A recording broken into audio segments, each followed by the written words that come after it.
Hello বন্ধুরা, good morning. কেমন আছো তোমরা সবাই? আমি ভালো আছি। আমি সুবর্ণা, ছোট্ট রাজ্য ত্রিপুরা থেকে। তো প্রত্যেক দিন কিন্তু সকাল থেকে ব্লগটা শুরু করি। সারাদিন কী কী কাজ করি তোমাদের সব কিছু শেয়ার করি, কিন্তু আজকে আমি ব্লগটা ভাবছি সন্ধ্যা থেকে শুরু করব। আমি সন্ধ্যা থেকে রাত মানে ঘুমাবার আগ অবধি কী কী করি সব কিছু তোমাদের সঙ্গে শেয়ার করব। তো এখন বাজে সন্ধ্যা 7টা, আর আমি আমার ছেলেকে পড়াতে বসিয়েছি, সুজয়কে। তো তার সাথে দেখো একটু চানাচুর মুড়ি নিয়ে নিলাম, একটু চানাচুর মুড়ি হালকা হালকা খাবো আর ওকে পড়াবো। তো ও ও এই চিপস খাচ্ছে। চিপস খেতে খেতে ও আবার যখনই পড়তে বসে তো ওর কিছু না কিছু খাবার চাই, মানে কিছু না কিছু মুখে স্ন্যাক্স একটা মানে খেতে খেতে ও পড়বে, এটা ওর স্বভাব। তো আজকে ভাবছি আজকে লেখাবো, আজকে পড়াবো না, মানে লেখাবো। বাংলাটা একটু অসুবিধা হয়, তার জন্য ওকে লেখাবো। তো চলো এখন একে ঝটপট পড়িয়ে নিই, তারপর আবার ব্লগটা কন্টিনিউ করছি। সারাদিন সংসারের কাজ বাজের পর এমন নয় যে আমি সন্ধ্যার সময় একদমই ফ্রি থাকি। সন্ধ্যার সময় যেন আরও বেশি কাজের চাপ থাকে আমার। এই যে রাত্রেবেলা অনেক কাজ আমি সেরে রাখি, যাতে সকালবেলা একটু হলেও আমি ফ্রি থাকতে পারি আর চট করে আমি বাসি কাজে হাত দিতে পারি। সকালবেলা যদি এই খুঁটিনাটি কাজগুলি আমি করি, তাহলে ঘরের অন্যান্য কাজ আমি কখন করব বলো?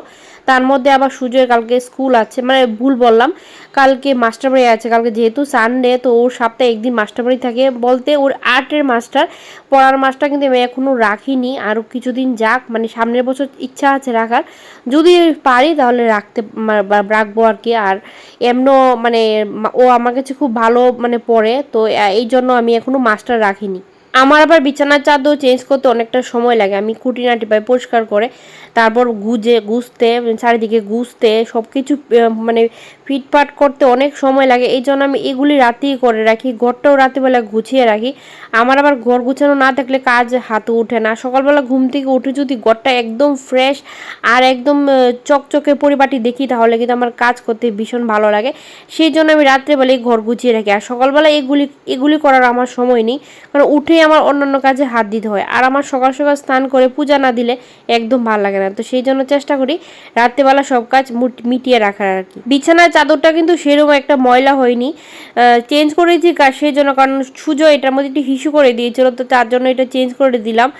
আর আর আমার বিছানাটা গুছাতে একটু ক্যাচ্ছাল মনে হয়, কারণ আমার যে বিছানার যে সাইজ, তার থেকে কিন্তু আমি বিছানাটা বেশি বড় করে রেখেছি, কারণ বিছানাটা অনেকটাই ছোট।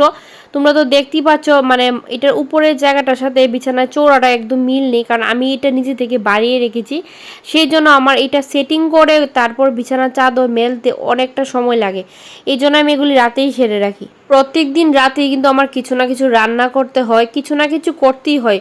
হয় কোনো একটা পকোড়া ভাজা, মানে কিছু না কিছু করতে হয়। কিন্তু আজকে কিন্তু কোনো রকম রান্না আমার করতে হবে না, কারণ সকালবেলা যে রান্নাটা করেছিলাম সেটা কিন্তু এখনও ভালো করেই আছে, মানে অনেকটা পরিমাণে আছে। সেই জন্য রাত্রে কিছুই রান্না করতে হবে না আমাকে। আজকে যে চাদরটা মেলেছি সেটা কিন্তু সামনে দিয়ে আর ঝুলিয়ে রাখিনি, আজকে ভালো করে গুজিয়ে দিলাম। আজকে দেখলাম সবসময় তো এইরকমভাবেই আমি বিছানার চাদর মেলি, আজকে একটু আলাদাভাবে মেললাম। আর এদিকে দেখো বর বাজার থেকে কিছু মানে বাজার করে আনলো। এগুলো রসুন নিয়ে আসলো, হিং আর একটু পেঁয়াজ, সবজি বাজার আনেনি, এগুলি নিয়ে আসলো। আর পেঁয়াজটা শেষ হয়ে গিয়েছিল, এই জন্য নিয়ে আসলো কিছু। তো বাজারটা রেখে তারপর বর বায়না করলো একটু চা খাবে, তো সেই জন্য চা বসিয়ে দিলাম। আর আজকে সকালবেলা একদমই চা খাওয়া হয়নি, মানে কারোরই চা খাওয়া হয়নি, এতটা ব্যস্ততা ছিল। সেই জন্য এখন রাত্রেই চা করছি। আর সারাদিন একবার যদি চা না খাই কেমন জানি মনে হয় যেন কিচ্ছু একটা মিসিং হয়ে গেছে। তো সবসময় চেষ্টা করি, হয় যদি কোনো কারণে সকালে না খেতে পারি তাহলে সন্ধ্যাবেলা একটু খেতে, আর যদি সন্ধ্যাবেলা না খাই তাহলে পরের দিন সকালে, মানে একটা বেলা আমি যে কোনো একবেলা যদি খাই তাহলে কিন্তু ভালো লাগে। আমার কিন্তু আলাদা করে চা খেতে ইচ্ছা করে না, বা আমার চা খাওয়ার কোনো নেশাও নেই। কিন্তু কেউ যদি খায়, কারোর জন্য যদি চা করি, তো তার থেকে একটু নিলে আমার নিতে ভাল লাগে। আর 1 কাপ জলে চায়ের পরিমাণটা করতে কিন্তু অনেকটা কঠিন হয়ে পড়ে। সেই জন্য কিন্তু কোনো রকমভাবে চেষ্টা করলেও আমি 1 কাপ করতে পারি না, তার থেকে একটু বেশি হয়ে যায় এই সবসময়। এই জন্য 2 কাপ তো আমার হয়েই যায়। আর আমি চার পরিমাণ একদমই কম খাই, মানে হাফ কাপের নিচে আমি চা খাই। তো আমার চাটা হয়ে গেল, আর ভালো করে ঘন করে জাল দিয়ে তারপর একটু ঘন ঘন চা করলাম। পাতলা চা খেতে আমার বড় একদম পছন্দ করে না, কিন্তু আমার আবার পাতলা চা খেতে ভাল লাগে। তো এখন চাটা কাপের মধ্যে ঢেলে নিচ্ছি, আর দেখলাম চায়ের পরিমাণটা অনেকটাই বেড়ে গেছে। যেহেতু আমি লিকুইড দুধ দিয়ে করেছি, তো সে কারণে আমার চায়ের পরিমাণটা বেড়ে গেছে। শীতকালে কিন্তু চা খেতে ভীষণ ভালো লাগে, আর শীতকালে বিশেষ করে সন্ধ্যাবেলা চা খেতে ভীষণ ভালো লাগে।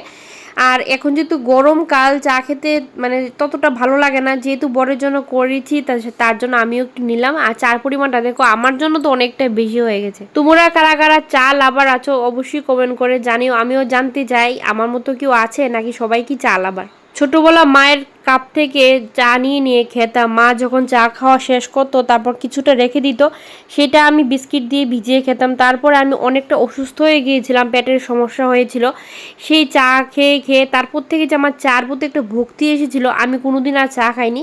এই বিয়ের পরও আমি চা খেতাম না, আমার কিন্তু শাশুড়ি অপছন্দ করতো আমি যে চা খেতাম না, চার বদলে আমি হরলিক্স খেতাম, সেটা নিয়ে অনেক ঝামেলা পোহিয়েছি আমি।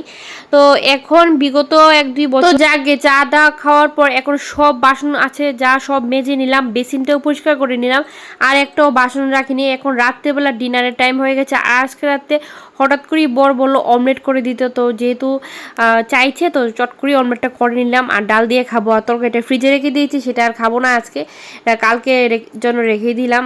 আর ইচ্ছা করছে না খেতে, তো অমলেট হলে আর তার সাথে ডাল হলে আর কিছুই লাগে না। আমার আবার ডিমের অমলেট খেতে ভীষণ ভালো লাগে, এটা হলে আমার ডাল না হলেও চলবে, শুধু অমলেট দিয়ে ভাত খেয়ে নেবো, কিন্তু অ্যালার্জির জন্য সবসময় খেতে পারি না।